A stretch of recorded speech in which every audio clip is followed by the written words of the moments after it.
RL Location Automobile. Pour toutes vos locations de voitures et utilitaires en Guadeloupe, faites appel à RL Location Automobile. Avec RL Location Automobile, réservez en toute tranquillité 7 jours sur 7, 24 heures sur 24. RL Location vous propose une large gamme de voitures et d'utilitaires au meilleur prix sur le site internet www.rl-location.com. RL Location, c'est aussi l'assistance et la livraison. Pour tout renseignement, contactez-nous au 0590 10 66 87. RL Location Automobile, la location en toute simplicité.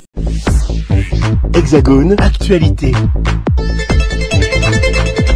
Robert, nous me trouve sur le pavillon de Mayotte, en compagnie de Phare Madi, qui est le président de la Chambre de métier de l'artisanat de Mayotte. Mayotte qui est quand même sur cette foire édition 2025, la 121e édition, malgré les événements tragiques que ce département a vécu récemment. Alors, d'abord, quels sont les exposants et comment avez-vous tout fait pour être à Paris encore cette année, malgré ce cyclone qui a ravagé le département? Bonjour tout le monde, bonjour à tous. Monsieur Badi Phare, président de la Chambre des métiers de l'artisanat de Mayotte. Oui, c'est une fierté qu'on est là. On est bien dans le stand de Mayotte avec 7 artisans, différents métiers d'artisanat. Qu'on est là pour exposer les produits locaux qui viennent de Mayotte, malgré c'est loin, mais qui viennent de Mayotte. Oui, ça fait très longtemps que Mayotte n'a pas participé à cet événement.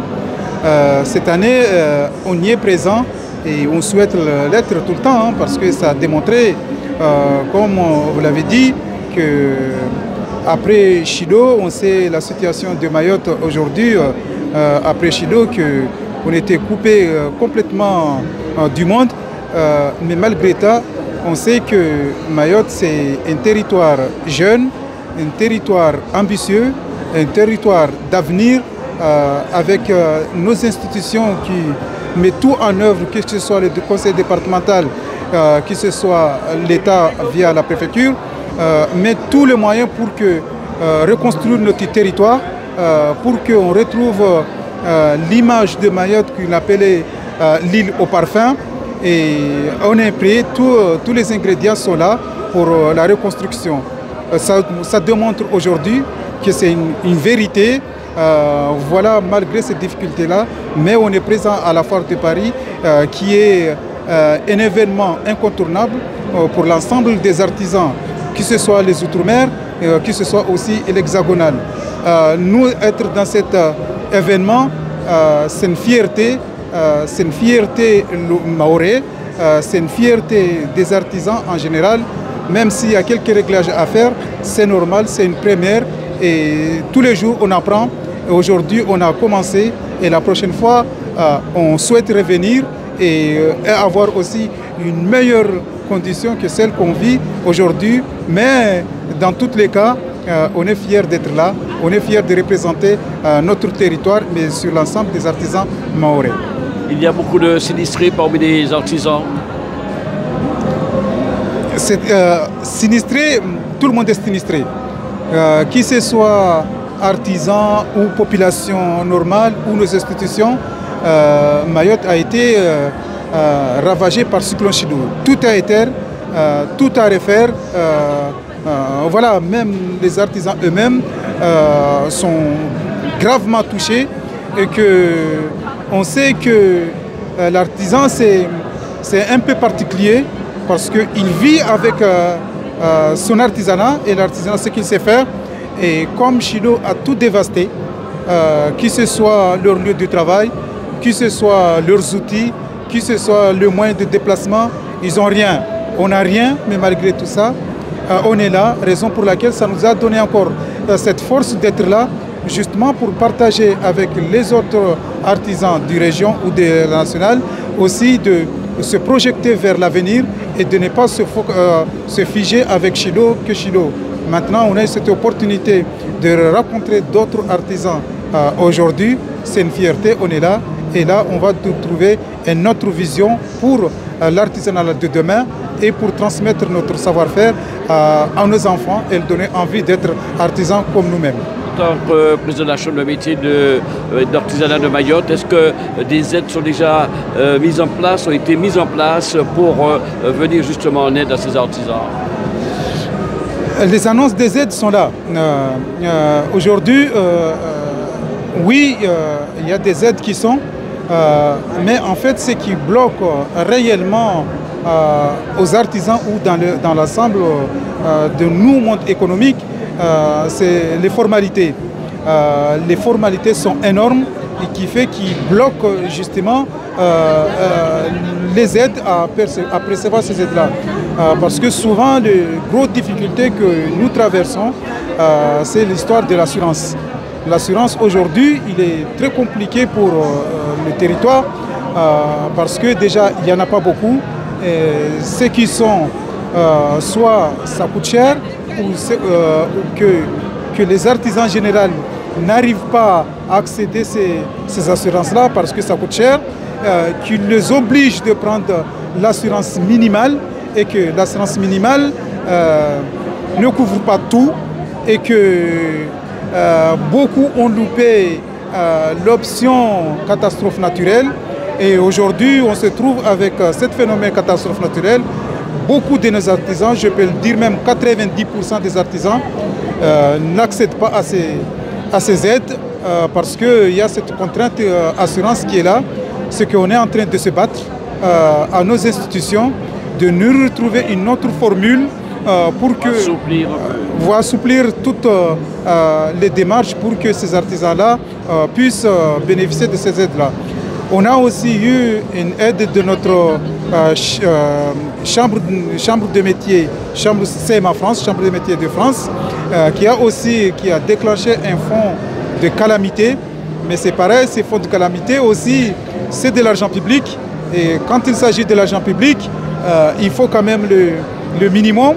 Et aussi, on remercie notre président de CMA France et son directeur qui ont un petit peu allégé, même si ça prend du temps, mais ils ont un petit peu allégé les process pour que justement ces artisans puissent bénéficier d'un fonds d'aide de solidarité pour justement être comme dans des événements comme celle-là. Est-ce qu'en raison de ces événements passés à Mayotte, il y a un peu plus de visiteurs qui viennent justement sur ce pavillon de Mayotte où nous nous trouvons? Oui, oui, les gens sont très curieux parce que quand ils attendent Mayotte, ça dit waouh, ah c'est là où il y avait Chilo. Et ces gens viennent justement pour nous soutenir moralement, mentalement, mais aussi ils viennent pour découvrir et pour nous écouter et pour partager justement ces événements qui est passé dans notre territoire, expliquer où on en est à ce stade. Avec moi, Mouniati Faradji, qui est venu exposer, je vois des biscuits, je vois des produits. Alors dites-nous tout, vous êtes venu présenter quoi ici à Paris? Bonjour, je suis là en tant qu'exposante pour présenter les pâtisseries artisanales et traditionnelles de Mayotte. C'est-à-dire dans les pâtisseries que je suis venue exposer, vous avez les biscuits secs traditionnels qu'on appelle communément chimoré ma biscuit. Vous avez aussi des carara, vous avez aussi les carara sucrés et salés, vous avez les chihonjo. Donc tout ça, c'est pas que ça qu'on fait artisanalement à Mayotte. Il y en a d'autres, mais c'est cela que j'ai... Votre spécialité, c'est ce que vous faites là-bas, c'est votre profession à Mayotte?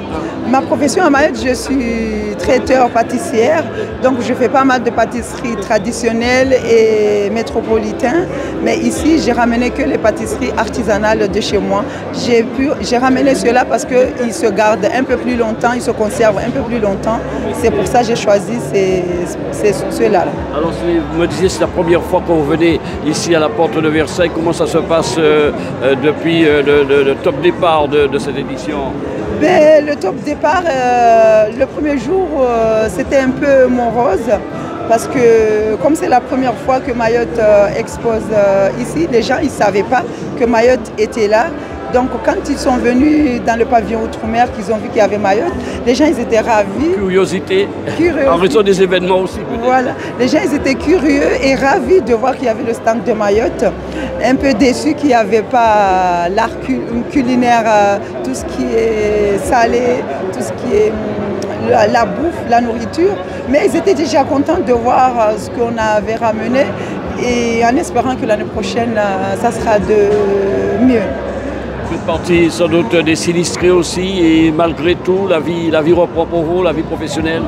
La vie professionnelle reprend tout doucement.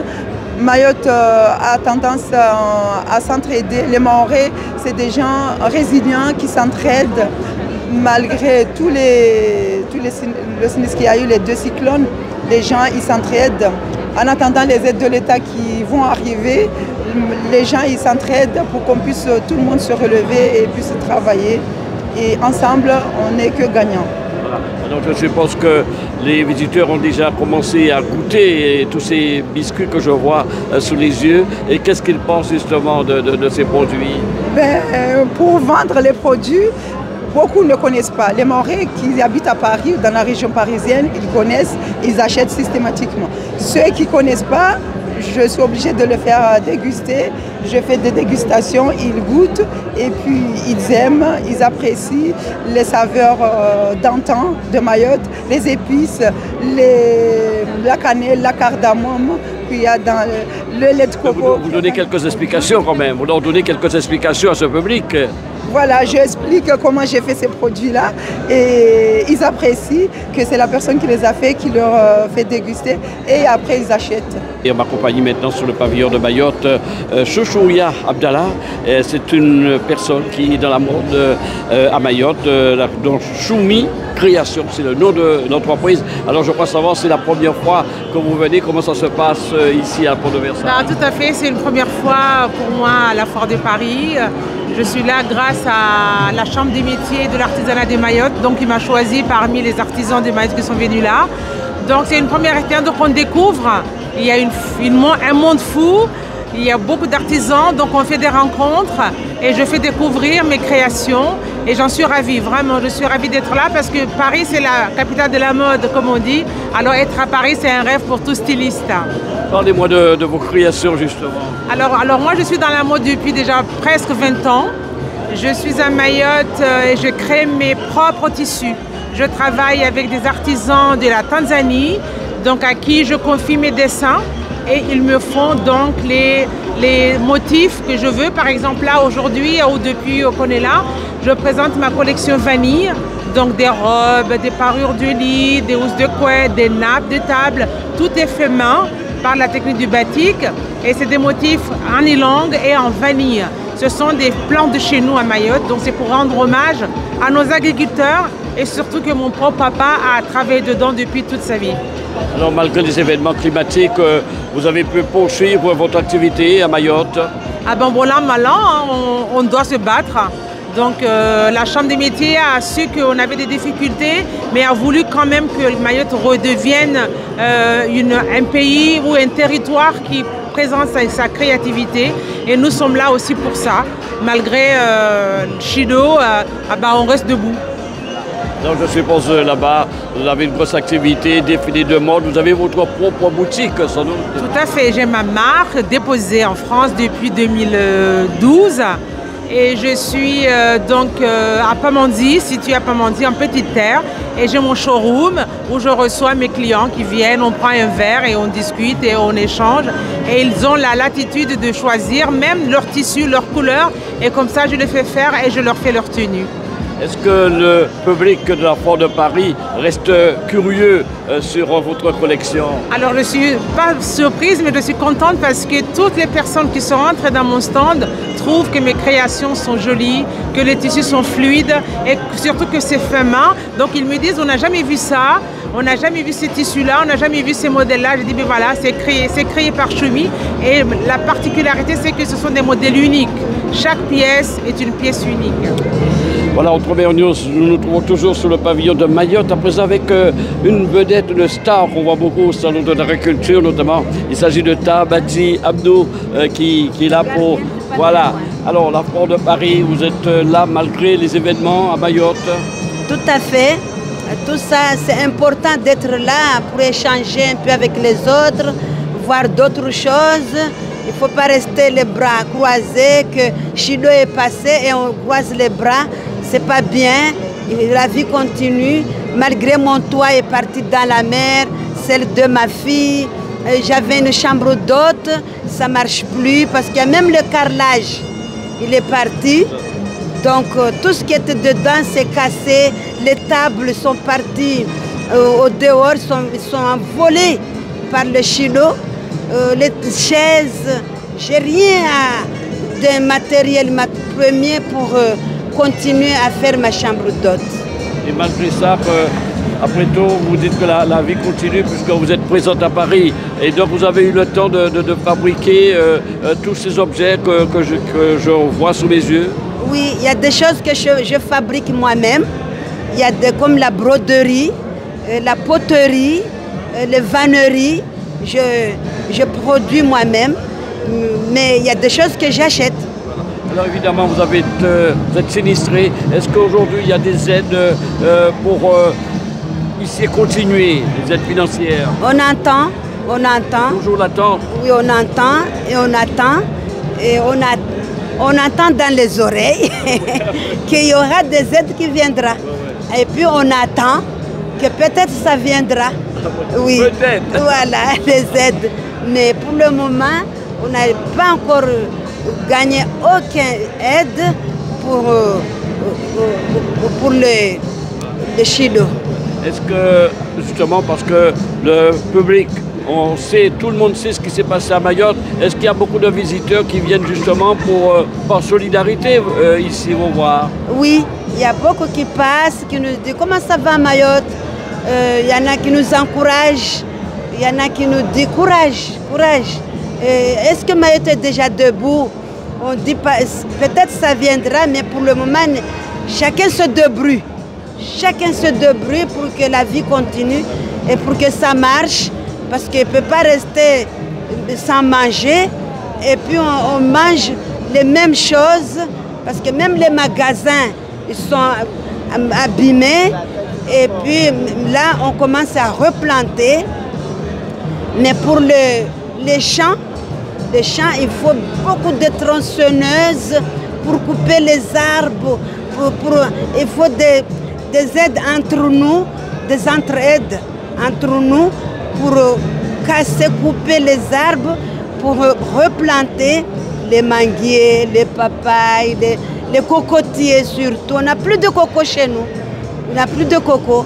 Les orangers, je ne sais pas combien vous dire, mais je vous dis qu'à Mayotte, il n'y a rien, il n'y a que des petits arbres, des petits arbres qui poussent, mais les grands arbres, il n'y en a pas. Voilà, on va vous souhaiter bon courage et en espérant que très rapidement les activités vont reprendre normalement. Hein. Il faut du courage dans ces cas-là. Et puis, comme on dit, la vie continue. Bonne foire, bon passage à Paris. Inch'Allah, merci beaucoup. En maoré, on dit merci, on dit marahaba. Marahaba. Merci à vous.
Outremernews.fr, le site de l'actualité Outre-mer, 24 heures sur 24 et 7 jours sur 7.